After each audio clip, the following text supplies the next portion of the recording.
Salut les vagabonds, bienvenue dans cette nouvelle vidéo. Je suis très heureuse de vous retrouver aujourd'hui. J'espère que vous allez bien.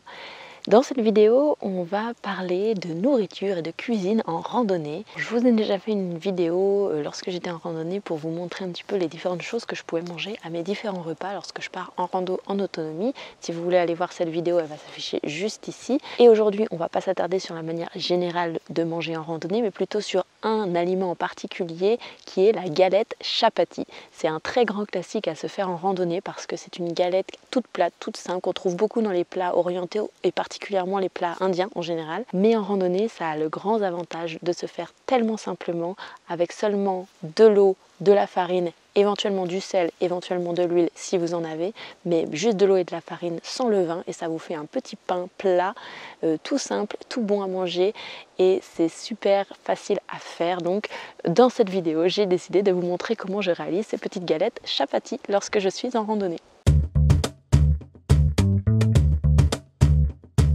Je suis clairement la dernière des personnes à être une grande cuisinière en randonnée, mais c'est vrai que la conception de ces petits chapatis est tellement simple que ça serait dommage de s'en priver. Et moi j'aime bien avoir tout simplement un petit ziploc plein de farine dans le fond de mon sac au cas où j'aurais rien à manger. Comme ça, il suffit simplement de trouver de l'eau et roule la galère, tu peux te faire des petits chapatis si il te manque du pain ou si tu as faim et que tu n'as rien d'autre à manger parce que tu n'as pas planifié ton coup et que tous les magasins sont fermés ou tu n'as pas de magasin sur ton chemin ou il te manque de la nourriture parce que tu en as mangé trop avant. Bref, c'est toujours un petit aliment de secours que tu peux avoir et c'est vraiment facile.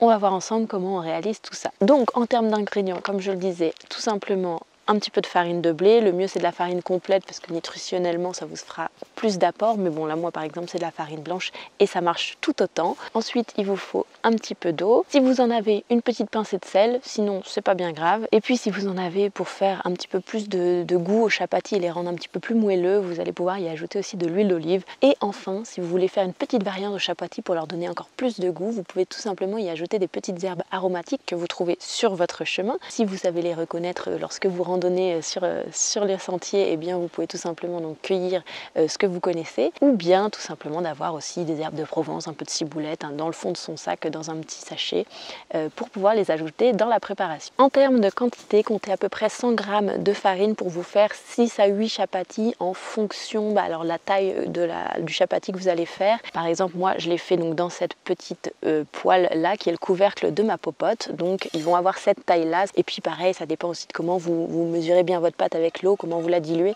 mais c'est à peu près, c'est approximatif. C'est pas de la grande cuisine qu'on fait lorsqu'on est en randonnée, donc on n'est vraiment pas au gramme près et à la quantité près, mais l'essentiel c'est que vous sachiez à peu près combien ça vous en fait pour vous rendre compte si vous prenez seulement 50 g ou 100 g avec vous. Et donc moi je l'ai fait dans cette poêle là avec mon réchaud à gaz. Je vais vous montrer comment on les fait avec ce réchaud là, mais on peut aussi les faire sur la braise du feu tout simplement si vous faites un feu à même le sol. Moi j'évite au maximum, surtout là je suis pas du tout dans un lieu où j'ai le droit de faire du feu, donc je vais les faire au réchaud. En termes de réalisation, c'est vraiment hyper simple. Vous allez tout simplement prendre un récipient dans lequel vous allez venir mélanger la farine et l'eau et ensuite pétrir la pâte.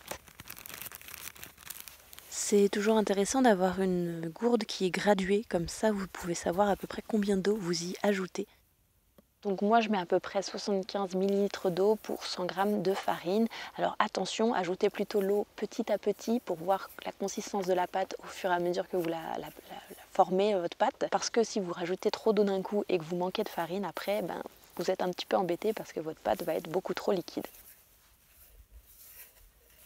Donc l'idée c'est vraiment rajouter un tout petit peu d'eau par un petit peu et puis éventuellement de garder un petit peu de farine de côté au cas où vous n'auriez mis trop d'eau, comme ça vous pouvez quand même la rajouter après coup.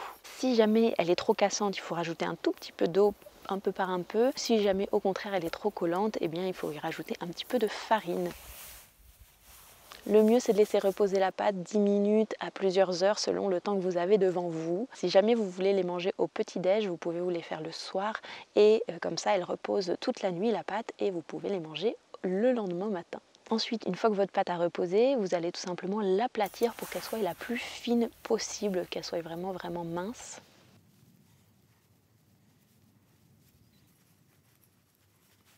Puis vous la mettez tout simplement sur le feu et vous la laissez cuire, un feu assez vif quand même pour que ça prenne. Et ce qu'il faut c'est la surveiller puis la retourner régulièrement pour pas que ça brûle. Par contre attention, il faut bien la cuire pour que ce soit digeste parce qu'évidemment la farine pas très cuite c'est pas bien digeste, donc bien la cuire des deux côtés.